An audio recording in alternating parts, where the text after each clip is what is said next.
देखिए ये सुरंग का रास्ता था।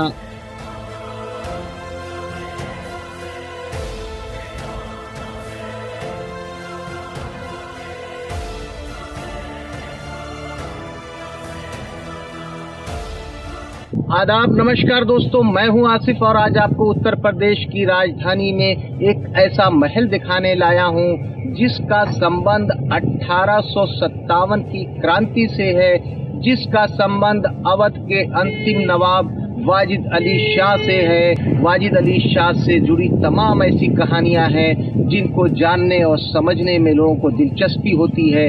आज हम जो ये महल दिखाने लाए हैं इसका संबंध वाजिद अली शाह की सबसे प्रिय बेगम हजरत महल से भी है।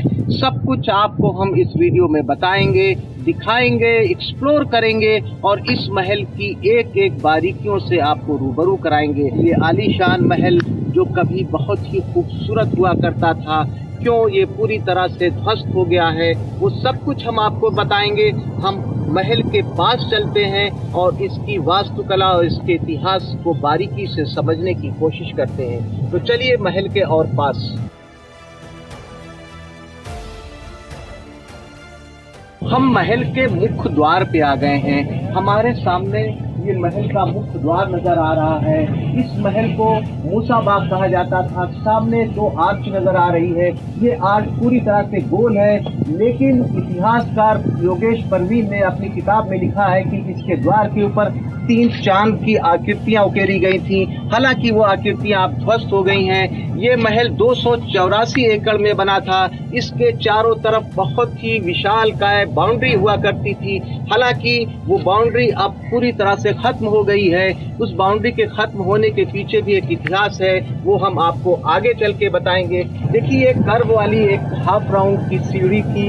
हालांकि सीढ़ी आप देख रहे हैं आप पूरी तरह से टूटी हुई है। फूल और पत्तियों की बेल को किस तरह से उकेरा गया है, चूने के प्लास्टर पर कितने सलीके से नक्काशी की गई थी। जहां पर जो अवशेष बचा है वो हम आपको दिखाते हुए चलेंगे।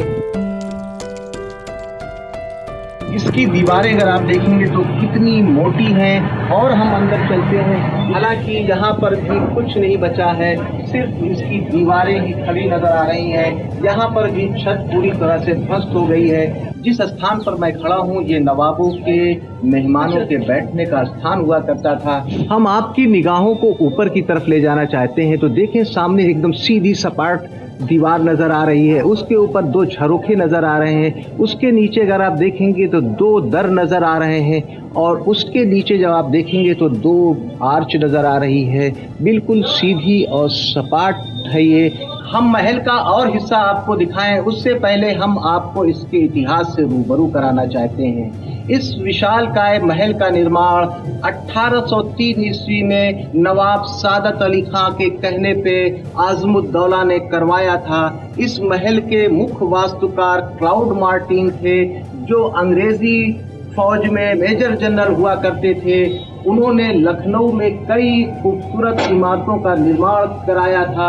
उसके ये मुख्य वास्तुकार हुआ करते थे। इस महल के निर्माण का जो उद्देश्य हुआ करता था, नवाब अपने विदेशी मेहमानों के साथ यहाँ पर मनोरंजन कर सकें। इस महल को सजाने संवारने में नवाब ने कोई कमी और कसर नहीं छोड़ी थी। इस महल को जंगल के बीचों बीच इसलिए बनाया गया था क्योंकि यहाँ पर नवाब शिकार भी कर सकें और इसके प्रांगण में नवाब जंगली जानवरों की लड़ाई भी देखा करते थे। हम अंदर चलते हैं और हिस्से को आपको दिखाते हैं। इस महल की वास्तुकला फ्रांसीसी शैली से काफी प्रभावित नजर आती है, क्योंकि इसके जो मुख्य वास्तुकार थे हमने आपको पहले भी बताया कि क्लाउड मार्टिन थे। अगर हम इधर कुछ दिखाएं आपको तो देखिए यहाँ पर भी बिल्कुल एक गलियारा नजर आ रहा है। सामने आपको एक पिलर नजर आ रहा है। पिलर के ऊपर जो आर्च बनी हुई है बिल्कुल हाफ राउंड की नजर आएगी। उसके ऊपर भी प्लास्टर में बेहतरीन तरीके से नक्काशी को उकेरा गया है। पिलर्स बिल्कुल गोल हैं। उसके ऊपर जो आकृतियां उकेरी गई हैं देखने में बहुत ही खूबसूरत नजर आ रही हैं।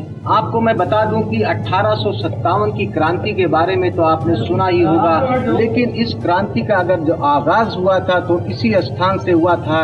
ये स्थान अनियमित घुड़सवारों की बैरक कब हुआ करती थी, जब कारतूस पे यह अफवाह फैली कि सुअर और गाय की चर्बी का इस्तेमाल किया गया है, तो सबसे पहले कारतूस को दांत से खींचने का जो इनकार किया गया था, इसी अनियमित घुड़सवार बटालियन ने किया था इसी जगह पर। और बाद में 21 मार्च 1858 को यहाँ पर बेगम हजरत महल के नेतृत्व में अंग्रेजों के खिलाफ जबरदस्त युद्ध हुआ था। 21 मार्च को जब सुबह से ही अंग्रेजों ने इस महल पर गोलाबारी शुरू कर दी और दोपहर होते होते ये महल पूरी तरह से ध्वस्त हो गया। ऐसा कहा जाता है इस महल में एक सुरंग थी जिसके माध्यम से बेगम हजरत महल और उनका बेटा बिरजिस कादिर इसके रास्ते सीतापुर चले गए और सीतापुर के रास्ते वो नेपाल चले गए। इस युद्ध में नेपाल की भी एक बटालियन ने हिस्सा लिया था। उन्हीं की सहायता से बेगम हजरत महल नेपाल चली गई और अंग्रेजों की पकड़ में नहीं आने पाई। इसके ऊपर बालकनियां हुआ करती थी। जब यहाँ पर मनोरंजन के लिए जंगली जानवरों की लड़ाई होती थी तो नवाब, उनके विदेशी मेहमान और उनकी बेगम यहाँ से बालकनियों पर बैठ के यहाँ का दृश्य देखा करते थे।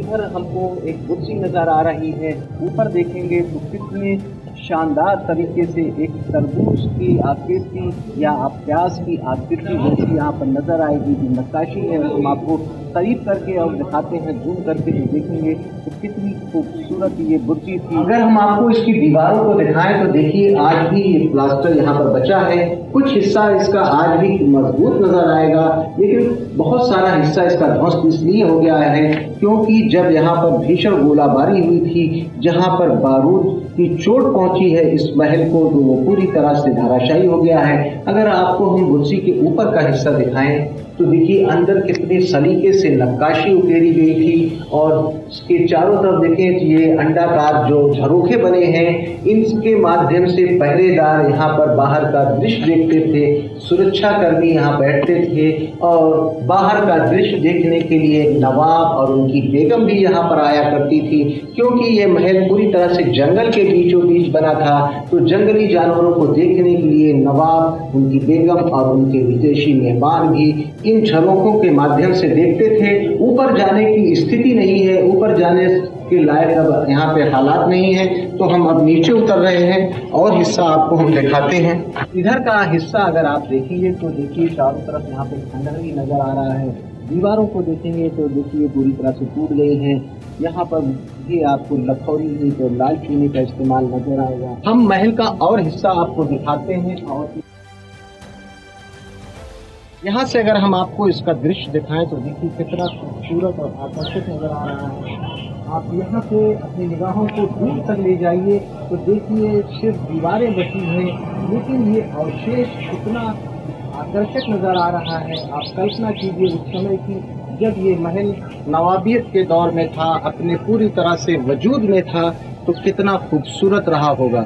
इस महल से जुड़ी कुछ बातें हैं जो हम आपको ज़रूर बताना चाहते हैं। ऐसा कहा जाता है कि 1857 के दौर में इस महल में नवाबों का काफ़ी ख़जाना हुआ करता था और बेगम हजरत महल ने यहाँ पर काफ़ी गोला बारूद जमा कर रखा था।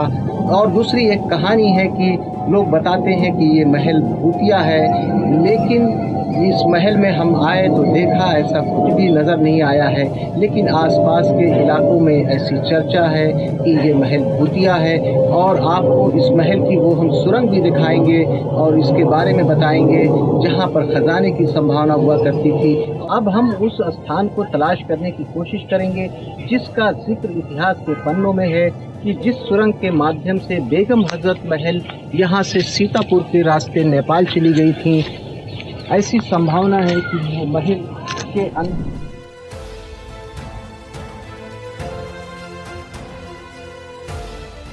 आखिरकार हमको वो स्थान, वो जगह मिल गई, वो सुरंग का रास्ता नजर आ रहा है। हम आपको करीब से दिखाते हैं उस सुरंग का कुछ हिस्सा। हालांकि वो पूरी तरह से अब ध्वस्त हो गया है। ये सुरंग का रास्ता हुआ करता था और करीब करके हम आपको दिखाते हैं तो यहाँ पर आप देखेंगे कि लखौरी ईंटें आपको नज़र आ रही होंगी एक, और नीचे का एक ढलान रास्ता नज़र आ रहा है। हालांकि नीचे अब जाने का यहाँ पर कोई जगह नहीं है, खड़े होने की जगह नहीं है, और नहीं तो हम आपको अंदर लेके चल के दिखाते। तो ये देखिए ये सुरंग का रास्ता था।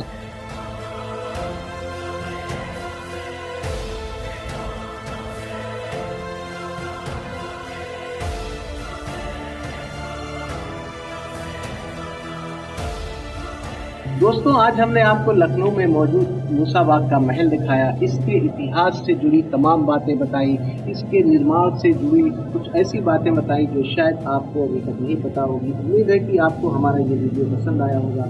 अगर आपको हमारा वीडियो पसंद आया तो आप हमारे चैनल हिस्टोरिक आर्टिस्ट को लाइक कीजिए, सब्सक्राइब कीजिए और हाँ, अपने दोस्तों में शेयर भी कीजिए। इजाज़त दीजिए, फिर मिलते हैं किसी नए स्थान पर कुछ नई चीज़ों के साथ। तब तक के लिए जय हिंद।